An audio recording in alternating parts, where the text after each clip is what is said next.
Yan, dahil may isang trigo daw dito, kaya yan, umakyat kami sa bundok muna. Kasi sabi nila, 10 to 15 minutes, makikita namin yung trigo. Pero, yung pwede namin pag-check-inan ng Go Wild.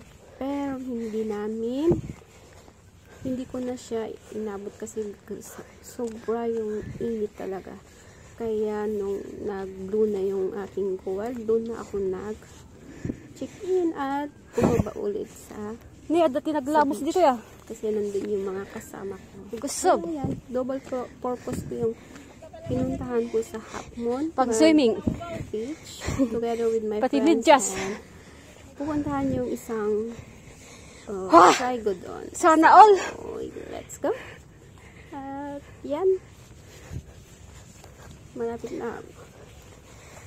Wala pa. Sabi hindi pa nila, nabudod dyan yung 15 minutes daw. Kaya Akyatin. bahag ng kaunti hanggang sa may step doon na ako nag-stop. So yan. Bye.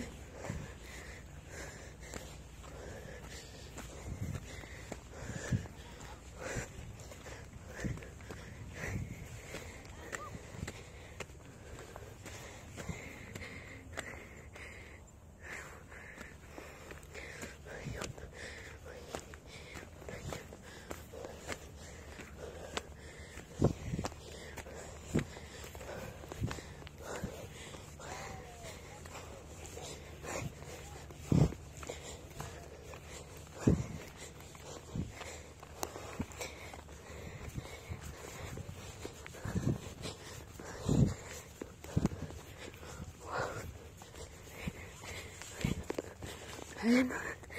Okay. Namin yan. Ay, wow! Sana all! Oh!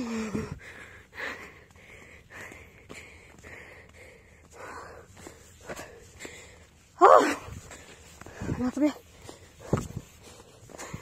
You're right. Ayun. Pero kasalanan ko kaya ng...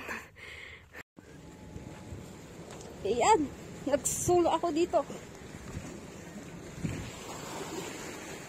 Yeah. Wow.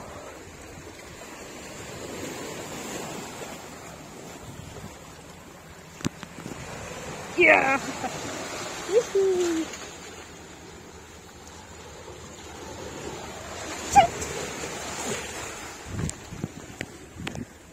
Ayan, pupuntahan ko hanggang doon daw. At hanggang dito yung video ko. Bato-bato. Bato-bato.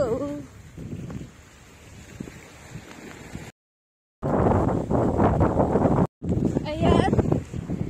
Doon ako galing at yun. Hindi pa ako nakarating sa aking pupuntahan. Yan, nauna yung mga kasama ko. At hahanapin ko sila. At sana tama yung dinaanan ko. Papunta daw sa lagoon. Sa heart shape na dinadayo nila dito sa Half Moon. Ayan, at mukhang malapit na tayo. Yan. Grabe. Ang ganda talaga. Mukhang tama nga yung dinaanan ko. Yeah! Yun, doon ako galing. At yun, may sumusunod sa akin.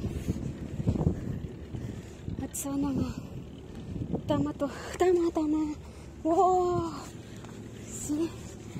Kung hindi ka marunong maglangoy, dapat ingat-ingat din. Ingat-ingat. Bawal malaglag. Wow!